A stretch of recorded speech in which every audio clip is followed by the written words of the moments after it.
What's going on, guys? It's Shadow bringing you guys round 2 to the locals at game night from last week. Ended up facing Anarchy again at these locals, using Doflamingo this time. He won dice roll, chose to go first. Lucky for me, did not see a Perona or a Son Goku. I open up with Lafitte, and I choose not to search with it because I'd rather him swing at my life first than to swing at the Lafitte right away, so I could at least get a card. I also did not pitch for leader ability. This was very risky because who knows if he could have gotten like a Jinbei and then Jinbei play anything out. So lucky gamble on my part.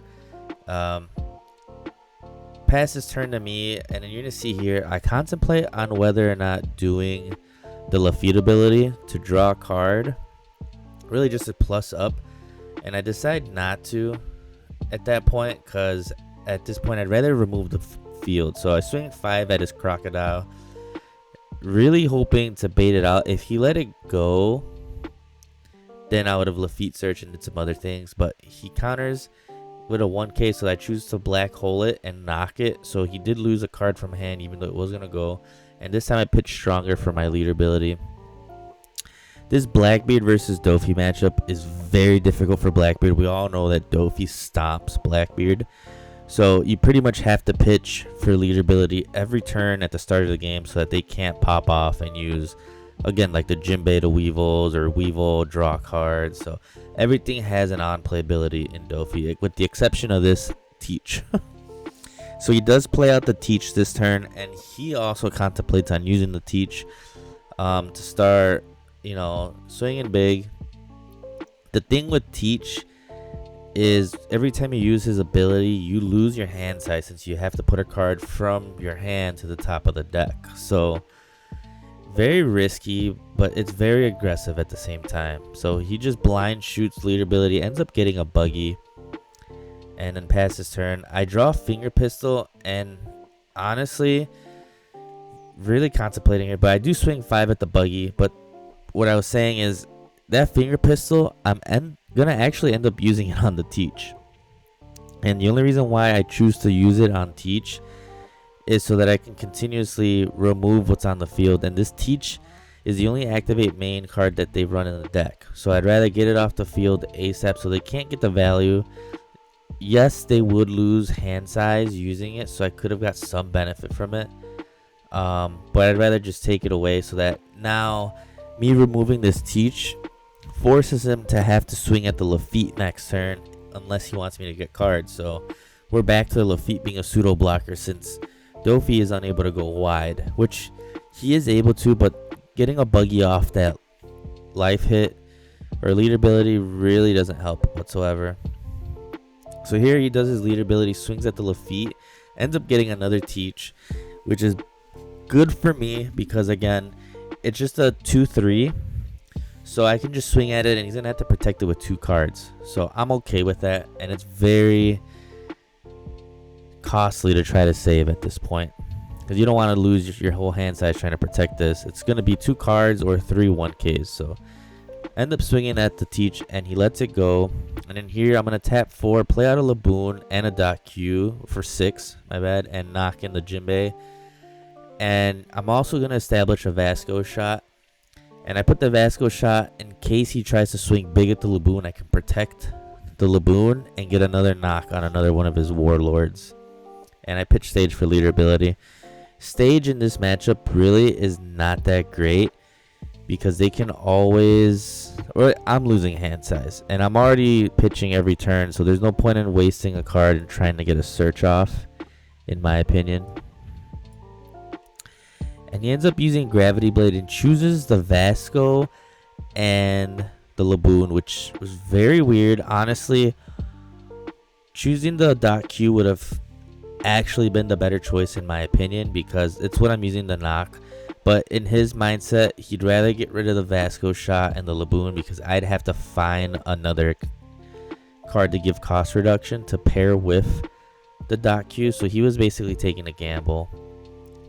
So I do swing 5 at his leader. He takes it since it is his first swing, and I establish a 10 drop, which I want the 10 drop as soon as possible. Me being able to find this is very good because he doesn't have any characters on the field, which is why it's more beneficial because I've been able to remove everything and I don't have to worry about him going super wide. But at this point, this is where I do have Tempest Kick, so I do -3 and pop it with the dot Q. And this is where the dot Q, picking this would have been a better choice than the Vasco shot. I do swing 5 at his leader with my lead. Oh, it looks like I did that already. But now I'm trying to figure out how to remove this Jinbei. Oh no, it looks like I didn't swing yet. I don't have any other. Oh, it looks like I do. So I decide to swing 10 at his leader. Here he takes it. I'm swinging big because I don't have anything else. I'm gonna finger pistol the Jinbei, which you do see here to mill another 2 cards. If I had Burgess on the field, we would have been in a way better position. But at any point, I haven't been able to do that. So, and you see here, I pitch a finger pistol, which honestly was not the right thing to pitch. I should have pitched the 10 drop that is in my hand. And I say this because finger pistol would have been another form of removal for the Dofi if they tried to go wide. Because I do have the Tempest Kick, a second one, to be able to reduce something else with the dot Q. So pitching the 10 drop honestly would have been the better choice for me to pitch.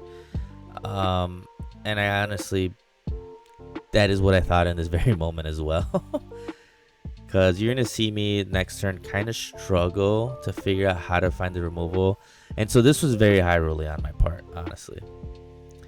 But yeah, the Dofi Anarchy is trying to figure out exactly what to do here. Because he can't just, he's got to go wide.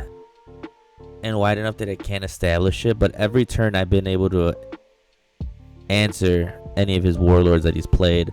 Not only that, but his top decks from his leader ability have all been pretty much anything that I can swing into with no issue. You know, the Buggy and the Teach. So it has been a pretty rough time. But I think here he's just going to end up swinging 7. I'm going to just block it with my Teach. I contemplated on taking it, but there's no point in taking a swing that I don't need to take, especially in this matchup. And here he plays out a Boa and I believe a Gecko. Yep, so Boa and Gecko hit the field and he passes the turn on me. I end up drawing My Era Begins, which will help me with what I need to do. But I start off with the Tempest Kick and I'm going to target the Boa here. But before I do that, I did contemplate on playing the 10 drop. And doing that would have stunned the Boa and then just went in for a swing. But removal is the better option here. So Tempest Kick, reducing the Boa by 3. And now I do My Era. And I'm going to grab dot Q. Not worth grabbing that 10 drop. And the only thing I need to find is a Van Augur. And this is what I'm doing in this search. Oh, no. I grabbed the Van Augur from the Tempest Kick. So I do have what I need for reduction. The My Era Begins was to find the dot Q. And this is me gambling at that point.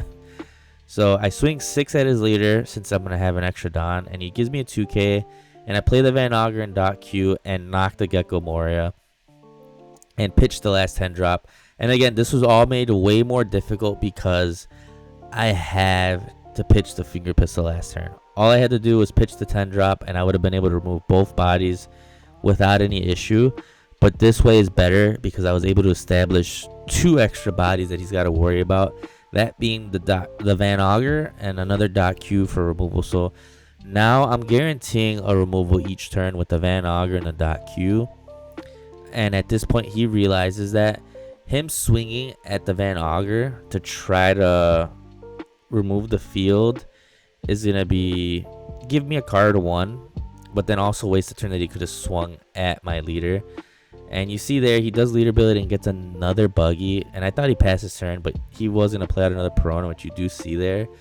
But 2 1-drops is easy for me. I'm just going to dot Q both of them. So again, keeping the board clear. The 1-drops you wanted to see early in the game to be able to do more things. Oh, he did swing big. I ended up taking it because I don't want to give him the 10 drop. And I end up finding a Lafitte. And with the Lafitte, I'm just doing a search here. I believe I'm getting a Stronger. Yep. So the Stronger is basically just a 2K counter. Not really going to do much for me in this matchup. And at this point, this is where I start swinging big. I'm going to swing 9 with the Van Augur. Obviously, you see that I pitch with lead ability first. That being the stage, don't need it. This matchup, very risky, like I was saying earlier. The Van Augur is going to take, I believe, 3 to 4 cards from his hand because he's going to counter the 10k. And then I swing 10 with my leader, and that's going to connect. I swing at the Van Augur first on the chance that he does decide to take the life, and there's a gravity blade. It'll hit the Van Augur after it swings. So from there, I swing 10, and you see he does get a Perona. Lucky for me, no gravity blade. And pass his turn. At this point, he's pretty much in a tough situation where if he establishes bodies, I'm going to just get a free block. I'm going to remove 1 and put pressure on the rest. So he basically needs to go for game this turn. Not go for game, but put pressure enough for me to try to... So that next turn, if he draws Perfume, can just go right past the Teach. So he swings 14 at lead. Doesn't get a body. Ends up seeing a Jozu. I take it because I need to Teach for this turn. And I'm going to swing out with everyone. I believe I'm going to swing 9 first to see if he's going to counter. And I believe he doesn't. Swing 12 with my leader. And then 12 with the Blackbeard. And then that ends up being game. If you guys like the content, you guys subscribe to the channel. Like the video. Comment down below what you guys thought of the channel or the match. Also check out Anarchy's YouTube channel, which I'll link in the description. And I'll catch you guys in the next one.